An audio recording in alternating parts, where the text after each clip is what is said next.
All right, so finally got my hands on it. This is, of course, the new Onn 4K Pro Gen 2 Google TV streaming box. A lot of features on this one. Of course, this is a built-in Google interface. Does have hands-free voice control, which is a big seller. Also has Find My Remote as well as an Ethernet port. Let's go ahead and get it unboxed.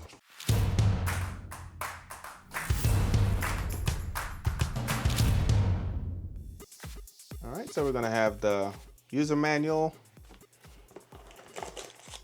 Here's the device itself. We'll put it to the side for now. Also, we have our power cable. So this is a USB-C. From everything I've been reading, the power port on the device itself is for power only. It does not have any data connectivity, which is a bummer. All right, so also in the box, we do have two AA batteries for the remote, which we're gonna get into here in a little bit. We have a HDMI cable, standard HDMI cable, so 3 to 4 feet. Let's get into the remote itself. All right, so this looks exactly like the first gen Onn 4K Pro, and we'll check it out here in a little bit. But of course, we have our power, favorites up top, profiles, Google Assistant, as well as the built-in speaker right here, built-in microphone, settings, navigation, back, home, TV guide. You do have the free TV button right here, volume, mute, channel up and down. The 4 dedicated shortcuts for this one are going to be YouTube, Netflix, Disney Plus, as well as Paramount Plus. Right, so it's flashing and ready to go. Here's the box itself.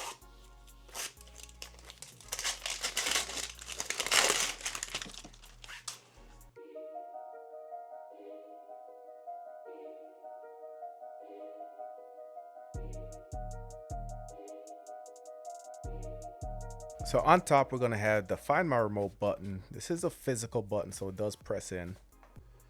Mesh on top. Nothing on the bottom. We do have some rubber legs on the bottom. All right, on the back, first we're gonna have our mute button. So this is gonna stop the listening function on the device. So if you say, hey Google, while this is muted, it will not be listening. At least that's what they say. Do have a LAN. This is 10100, not gigabit LAN as of yet. HDMI, USB 2.0 port, which is a bummer as well. They downgraded that from USB 3 to USB 2. And we do have power as well as a reset up top. Let's quickly compare the two on devices. So first, let's start with the remote. This is the new remote. This is the old one. You can see this has the free TV button. And I believe when the Old Onn rolled out, they did have 2 different remotes, but I think I just got unlucky. So I think they did have a different remote as well for the Old Onn. But the new one comes with the free TV button. Looks pretty much the same. Besides that, use the same batteries as well. As far as the device, obviously this one's a lot taller. The shape is a little bit different. The new one is a lot smaller in your hands, in my opinion. Like I said, just the overall footprint, you can see how thick this one is. All right, you can see this has a USB 3 port. This has a USB 2, which is the difference. Power is going to be barrel on the old one, USB-C on the new one. Let's go ahead and get it powered up. So as far as the setup itself, this is gonna set up as any standard Google TV device. You boot the device up, you are gonna need to log into your Google account, then you'll have to connect to your Wi-Fi. Now during the setup, you do have 2 options. You can either set up via your smartphone or set up manually on your device, so whichever one you prefer. So I noticed once I did my initial setup, it did go back and did tell me that, hey, you do have an update available. So I went ahead and did that.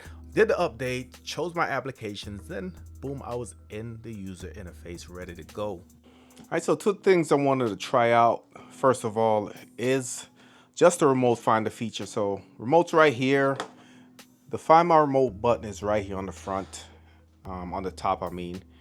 All you gotta do is press it.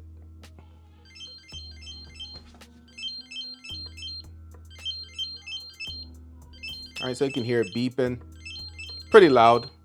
All you got to do to cancel it is press a button. We do have the mute button on the back, so let's go ahead and switch that just to make sure it works.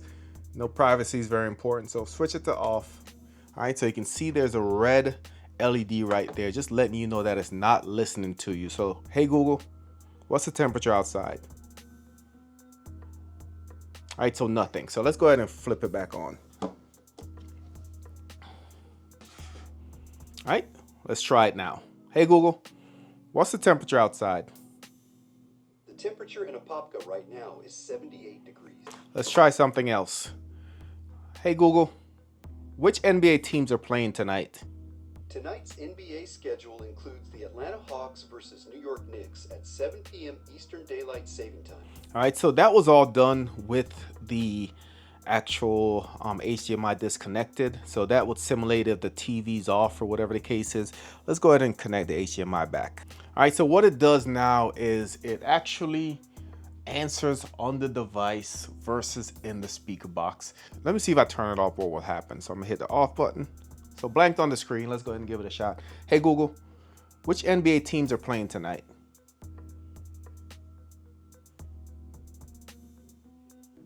Tonight's NBA schedule includes the Atlanta Hawks versus New York Knicks at 7 p.m. Eastern Daylight Saving Time. Toronto Raptors versus Cleveland Hey Cavaliers Google, at 8 p.m. Cancel. All right, so look like for the most part, which is really good, if your TV is off or the HDMI is disconnected, it will answer everything on this guy right here. However, if you have the TV on, maybe you're scrolling through content, it will go ahead and answer on the TV, which for me, this actually works well. All right, let's do a quick run through of the user interface. And before we do anything, let's just go to our settings and see what we're running, see what our storage is. All right, so resolution, we are running 4K. All right, so let's go to our system. We're gonna go over to about. Here's the device name, Android 14. Let's go down to storage. All right, so total storage is 32 gigs. Do not see any pass through. So that's gonna be an issue for folks that are into the home theater that like to have that additional option. But again, not seeing that there for you. And as far as the Google user interface, like I said, this is the best UI, my favorite UI. Like it more than the Fire TV Stick. The only thing that comes close, I think, is Apple TV. But overall, this is a great looking user interface. You can see you do have your streaming apps, your entertainment, your sports, learning. Up top, you're gonna have your pinned applications. I don't have Hulu either. I don't need it. So we'll go ahead and uninstall that as well. All right, so pretty cool to know that Disney Plus being one of the shortcuts on the remote, it did actually let me uninstall it. One thing that I always like to show you guys is in the user interface, you can go to apps only mode. And it's one of my favorite settings for Google TV. Just makes your interface a lot cleaner. So to do this, you're going to go to your accounts and profiles. You're going to click on it. All right, you're going to go down to apps only mode, turn it on. It's going to give you a pop-up. All right, now you press the home button and all you get is applications, guys. It just makes for a cleaner user interface. Like I said, you can see my apps right here that I have installed. Cleaner UI, you don't have the fluff, you don't have the recommendations.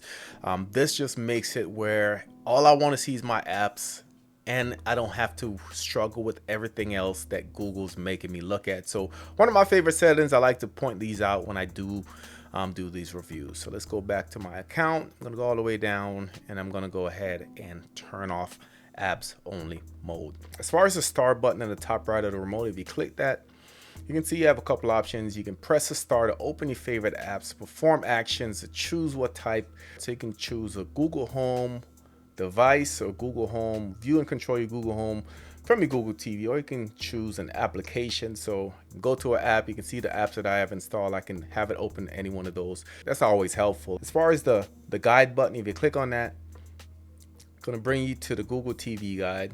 All right, pretty self-explanatory. Besides the guide button on the remote, you also have a big free TV button. If you click on that,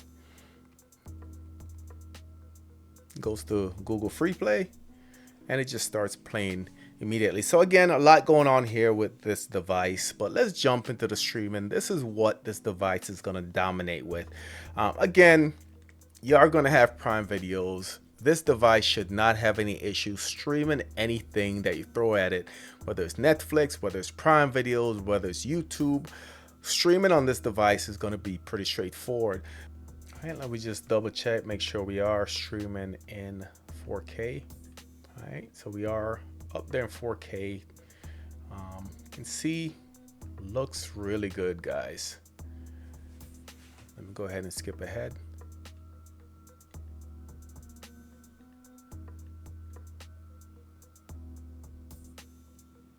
Great looking picture quality. One other thing I wanted to test is just to see what we're looking at as far as just your drop frame. So if you open stats for nerds, you can get additional details about your stream, which is always pretty helpful. So let's go back.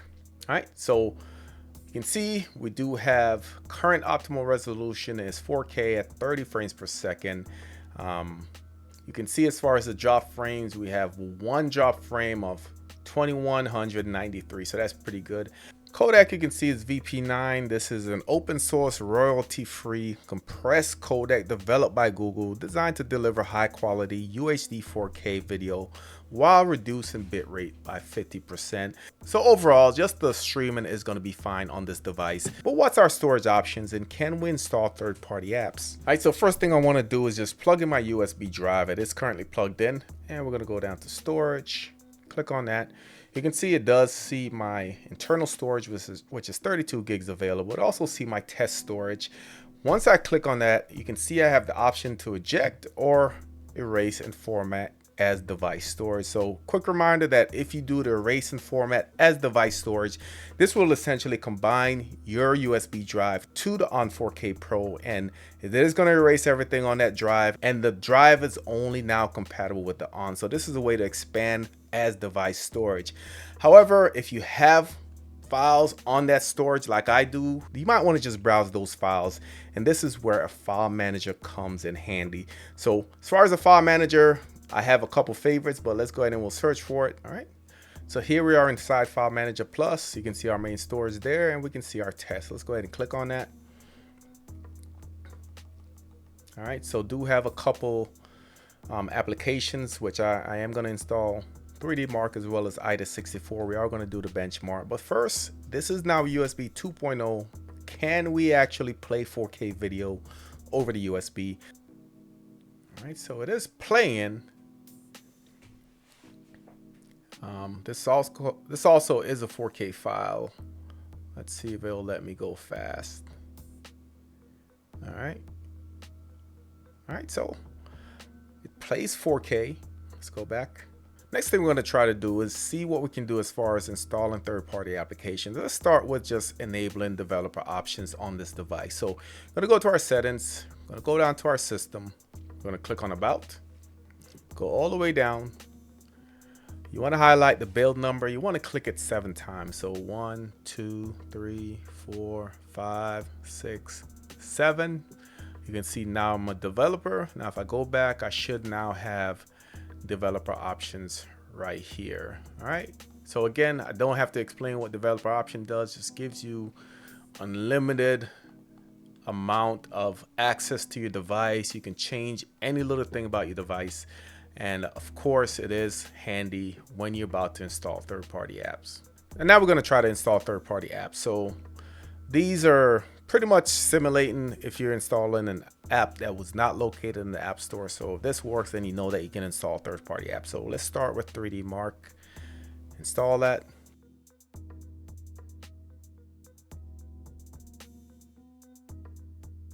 And we're going to allow that to install third-party apps or unknown apps.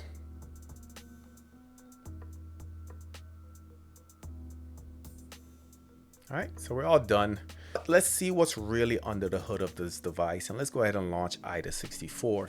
So IDA64 is basically going to tell you all the details of your device, what's under the hood, maybe the things that they don't advertise. So right here you can see the device name, the model, the brand, the hardware, Amlogic, the platform, the RAM, total memory, available memory, internal storage. So everything you need to know. Bluetooth version is 4+. If we go to CPU, the architecture, 4X ARM Cortez A55, clocked at 2.5 gigahertz. You can see it is a 64-bit processor, but it is running in 32-bit mode. 4 cores. You can see the speed of each core there. Let's go down to display. Here's our screen resolution. Our GPU render is G310. and the refresh rate is 60. All right, network, a lot of different information here, but like I said, this is what I use just to see what's happening in the background. So as far as the network speed test, just want to do a quick wire test with the Ethernet plugged in and a wireless test and just kind of see the differences there. Now, if this is truly a 10100 connection, it won't go over 100 megabits per second on the wide. So let's go ahead and open Analytics. I am plugged in via Ethernet. You can see up top. So we're climbing 85, 87, 89, 90. Pretty much what we expected. Let me go ahead and remove the Ethernet cable. All right, so we now on wireless. Let's go ahead and test it again. All right, so right off the bat, you can see I'm getting upwards of 360, 370 megabits per second on wireless. So just shows that if you have good network speed as far as wireless, I would not use the Ethernet at all because you're going to get better speeds on wireless. So now that we have that, let's do a quick benchmark and see how this thing performs and how it compares against other streaming devices.